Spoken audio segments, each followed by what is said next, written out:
L'étalonnage, c'est vraiment un truc de geek ça. Hein. En plus, faut des logiciels de ouf.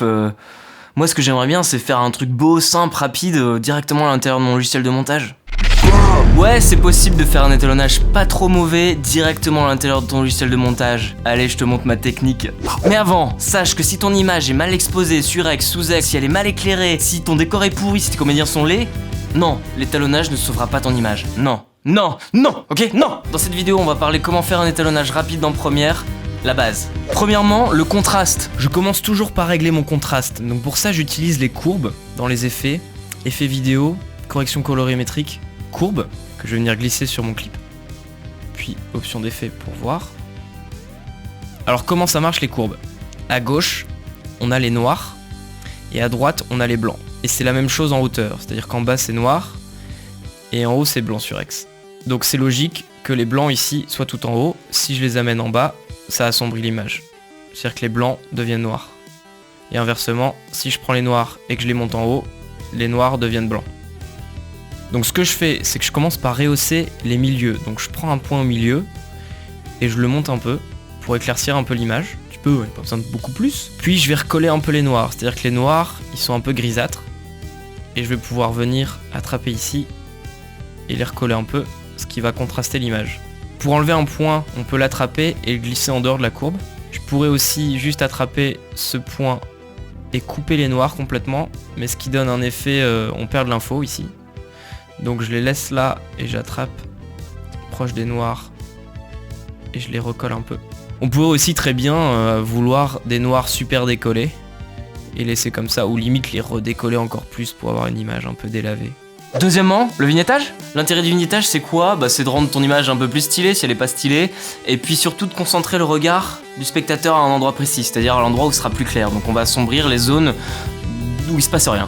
Depuis la version CC de Premiere Pro, tu peux créer du vignettage assez simplement, c'est-à-dire assombrir les bords de l'image, parce qu'ils ont rajouté une option qui est de pouvoir mettre des masques sur les effets.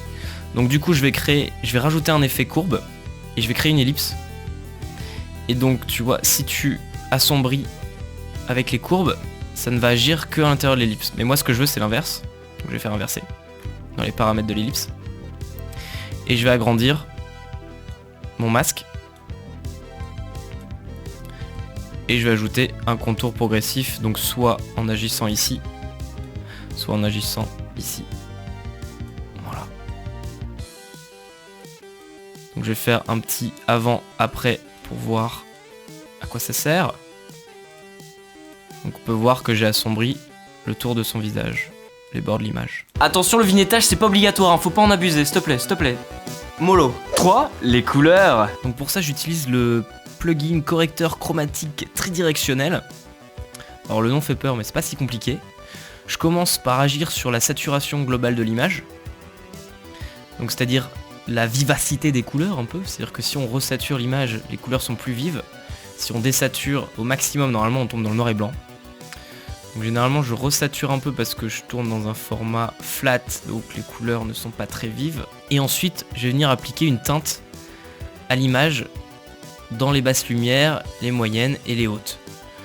Donc ici on peut voir, donc c'est écrit définition de la gamme de tons, c'est-à-dire que toute cette partie-là, ça va être les tons foncés, toute cette partie-là, ça va être les tons moyens, et cette partie-là, les tons clairs. Donc je vais l'adoucir un peu parce que les transitions sont un peu méchantes. Voilà. Et ensuite, on va venir appliquer un style à notre image, un style de teinte. Donc le style américain, un peu toujours pareil dans les blockbusters, c'est-à-dire qu'ils vont refroidir les basses lumières. Donc là on peut voir que dans ses cheveux ça devient bleu.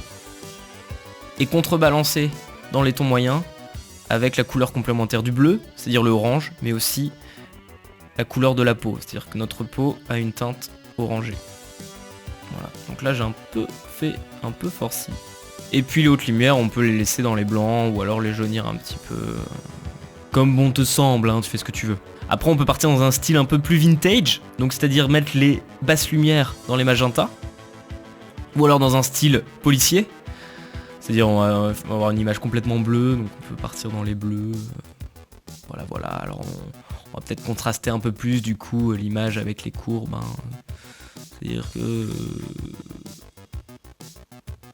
on va peut-être venir faire un peu plus comme ça. On a aussi la comédie, hein, on pourrait faire très bien une comédie, donc on va faire une image très très claire. Et puis une teinte assez chaleureuse et des couleurs ultra saturées, voilà, comédie. Et puis on pourrait aussi partir dans le style de Matrix, donc pas trop saturé, et des basses lumières vertes. Une teinte générale plutôt froide. Alors, ça fait pas du tout Matrix ce que je viens de faire, parce que le décor n'a rien à voir avec Matrix. Je trouve des excuses bison. Ok. 4. Les calques d'effets. Si tu veux étalonner toute une séquence de la même façon, la manière la plus simple est de créer un calque d'effet. Donc on va aller dans le chutier et faire un nouveau calque d'effet. Ok. Et on va venir le placer au-dessus de toute ta séquence. Donc imaginons que ta séquence commence là et finit ici. On va venir prendre les effets que tu avais créés sur ton clip. Donc je les sélectionne tous avec CTRL. Je vais faire CTRL X pour les couper et CTRL V pour les coller. Et maintenant ils sont donc impliqués sur tous les rushs. Maintenant, si c'est par raccord au niveau luminosité, je vais venir ajuster avec des courbes que je vais appliquer au clip séparément. Donc effet, courbe. Et là je voudrais rehausser un petit peu ce plan là.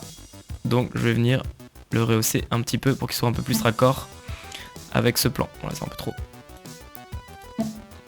Pour conclure, je dirais qu'une belle image, c'est avant tout un beau décor, des beaux costumes, des beaux comédiens, des beaux cadres, une belle lumière. L'étalonnage, lui, il va juste venir souligner tout ça. C'est tout. C'est quoi le logiciel que tu utilises pour faire ton étalonnage? T'es un expert? C'est quoi tes secrets? Allez, vas-y, raconte dans les commentaires. Fais-moi un petit commentaire, allez! Si tu veux d'autres petites astuces comme ça, n'hésite pas à t'abonner. Je vais faire d'autres vidéos sur plein de sujets différents, tout ce qui tourne autour de la vidéo. Ok? Quoi? T'as loupé ma vidéo sur comment monter un court-métrage en moins d'une journée? Ah, comment on va faire? Bah, clique là! Vas-y, clique! Ça va bientôt partir! Ah, trop tard!